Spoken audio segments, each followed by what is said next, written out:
E aí galera, beleza? Professor Vladimir na área.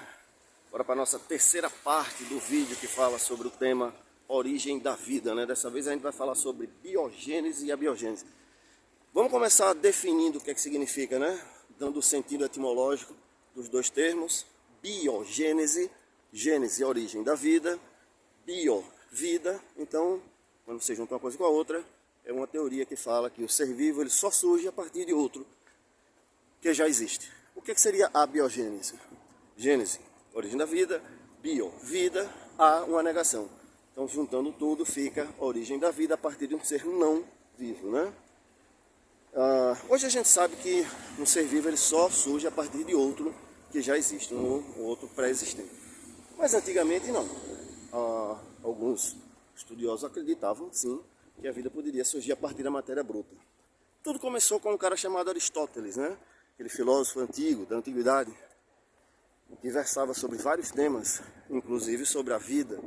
E ele se debruçou em determinado momento para falar como os seres vivos se reproduzem. Ele citou 4 tipos de reprodução: a assexuada, que a gente já falou em outro vídeo, a sexuada com cópula, a sexuada sem cópula, e ele criou essa ideia que ele chamou de geração espontânea, que é a tal da abiogênese, né? A vida surgindo a partir de uma matéria bruta. Por que é que surgiu essa ideia na cabeça dele? Por conta das observações que ele fazia, por exemplo, né? Exemplo bem claro, bem típico. Ele olhava para um leito seco do rio e observava que da lama, que não é uma coisa viva, saíam dali certos seres vivos, como alguns vermes, por exemplo, né? Então ele disse, aquele ser vivo está surgindo espontaneamente, né? A partir da matéria bruta. Então, a partir daí ele fez outras observações e chegou a essa conclusão. É errada, mas chegou. Bom, pouca gente contestou, mesmo sabendo que a maioria dos seres vivos se reproduz sexuadamente ou assexuadamente. Pouca gente contestou e isso perdurou até chegar na Idade Moderna, quando a ciência começou a dar os seus primeiros passos. Lembrar que no método científico você precisa fazer a comprovação através de experimento, né? Então antes dele apareceu um rapaz chamado Van Helmont, que ele queria dar um ar de ciência para tal da abiogênese, né? E ele criou soa até como uma piada, mas ele criou o que ele chamou de receita do rato. Ele disse que criava rato a partir de uma camisa suada. A receita era uma camisa suada em um porão úmido escuro, com matéria orgânica em decomposição, grãos em decomposição, apodrecendo. Ele dizia que fazia dali surgirem ratos. E surgiam ratos, né? Mas isso aí não é bem a biogênese. A gente sabe de onde é que vem os ratos, eles já estão por ali, né? Eles aproveitam, tem alimento para eles, tem um local para eles dormirem, tem um ambiente propício para eles se reproduzirem, pronto. Bom, mas aí veio o primeiro que contestou de fato cientificamente a biogênese. Um italiano chamado Francesco Redi. O Francesco Redi ele fez uma experiência. O pessoal dizia que da carne em decomposição poderiam surgir vermes. E mostrava, é só deixar a carne apodrecer, a gente faz isso todo momento. É só deixar alimento podre, apodrecendo, que aparecem, né, aquelas larvas. Mas aí o Francesco Redi disse, não é isso que está acontecendo. Eu acho que as moscas estão posando, deixando os ovos eclodem e aparecem ali os filhotes. A gente sabe que as moscas não nascem com o formato que elas têm, né? Elas sofrem uma metamorfose. Então surgem os filhotes, as larvas, que depois elas vão se desenvolver. E ele fez a experiência, né? Ele colocou carnes em decomposição dentro de béqueres, copos de vidro. Alguns deixou aberto, outros deixou fechado com gás. E o que é que acontecia? Sempre, naqueles que estavam abertos apareciam as larvas. Naqueles que estavam fechados não apareciam as larvas. Então ele comprovou que aquilo ali não tinha nada a ver com a biogênese, né? Mais para frente surgiram 2, um que defendia a biogênese, o outro que defendia a biogênese, né? Foi o Lázaro Spallanzani, que defendia a biogênese, e o John Needham, que defendia a abiogênese. O Needham, ele fez uma experiência que chamou a atenção. Ele botou caldos orgânicos, né? Sopa, em decomposição, em um local fechado. Ele fechou o copo, né? O becker.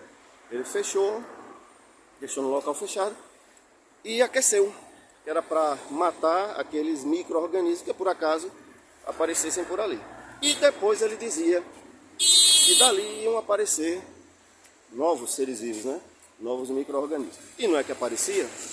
O Spallanzani, ele disse, não, peraí, essa experiência tá meio, ela não tá tão bacana assim não.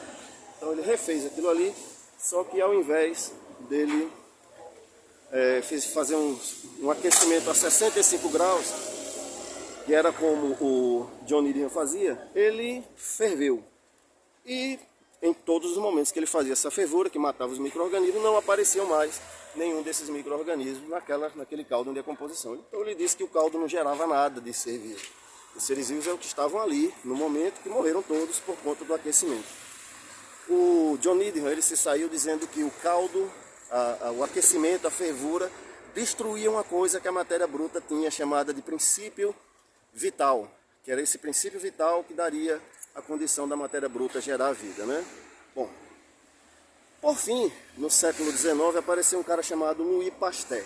Ele fez basicamente o que o John Needham fez.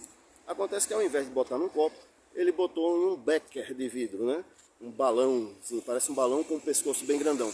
E ele pegou aquele pescoço grandão, ele aqueceu e curvou. A experiência ficou conhecida como pescoço de cisne, né? Porque parecia. E o detalhe, ele não fechou. Ele deixava o caldo em decomposição, surgiam os micro-organismos ali, né? Para fazerem a decomposição daquela matéria. Ele aquecia, fervia, destruía tudo, matava tudo. E aí a galera dizia o que o John Needham disse, não, quando você aqueceu, quando você ferveu, você destruiu o princípio vital da sopa que dava origem aos seres vivos. Mas ele disse, mas peraí, naquela experiência do John Needham, quando ele abria, aparecia. E o Needham dizia que era os que estavam... Mas eu não fechei, o pescoço do cisne está aberto. Eu aqueci, destruiu, mas o ar está aí, para renovar de novo, como dizia o John Needham, para renovar de novo o princípio vital da sopa. Estava aberto, não fechou em momento nenhum. O que foi que aconteceu? Ele quebrou, né, o pescoço de cisne de novo e os micro-organismos surgiram. Sem quebrar, mesmo aberto, não surgia nada. A história foi essa, a experiência do pescoço de cisne era essa. Era deixar aberto para que os micro-organismos pudessem entrar, o ar pudesse entrar, renovasse o princípio vital da sopa e os micro-organismos pudessem surgir a partir dela. Mas não aparecia. Então ele explicou, não, os micro-organismos não surgem a partir da sopa, eles estão no ar. Se você der condições para ele aparecer lá, ele aparece. Mas por que não apareceu no pescoço de cisne? Quando ele curvou o pescoço de cisne, ele criou um filtro natural, né? A água, quando voltava ao estado líquido, que ficava presa nas curvaturas, todo micro-organismo que tentava entrar por ali ficava retido naquele filtro natural, que eram as gotículas de água. Não chegavam lá, resultado, a matéria orgânica não entrava em decomposição.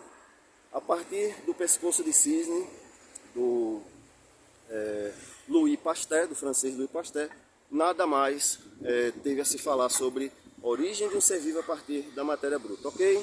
Então o que é que a gente tem que pensar quando for falar nesse assunto?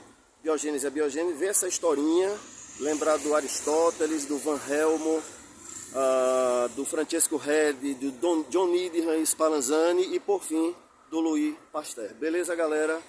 Valeu, show de bola, professor Vladimir na área. Terminamos esse ciclo de 3 videozinhos sobre a origem da vida. Valeu, galera. Fui!